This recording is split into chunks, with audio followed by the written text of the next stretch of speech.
கர்த்தருடைய பரிசுத்த நாமத்திற்கு மகிமை உண்டாவதாக. இந்த நாளிலே நன்மையும் கிருபையும் உங்களை தொடரும். இந்த நாளிலும் கர்த்தர் நம்ம கொடுக்கிறதான வார்த்தை யாக்கோபு 4வது அதிகாரம் 11வது வசனத்தின் முதல் பகுதி. சகோதரரே, ஒருவருக்கொருவர் விரோதமாய் பேசாதிருங்கள். இந்த நாளிலே நமக்கு அறிவுரையான ஒரு வார்த்தையை வசனத்தின் மூலமாய் நம்மோடு கூட சொல்லுகிறார்.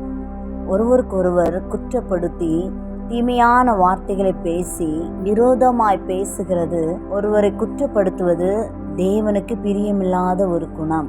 பிசாசானவன் ஒவ்வொருவரை ஏவி எழுப்பி விடுகிறதான காரியம். நாம் கர்த்தர் சமூகத்திலே ஒருவர் மீது ஒருவர் வருத்தம் இருக்குமானால் கர்த்தர் சமூகத்திலே நாம் ஒப்பு கொடுக்கும் பொழுது கர்த்தர் நமக்கு சமாதானத்தை கொடுப்பார்.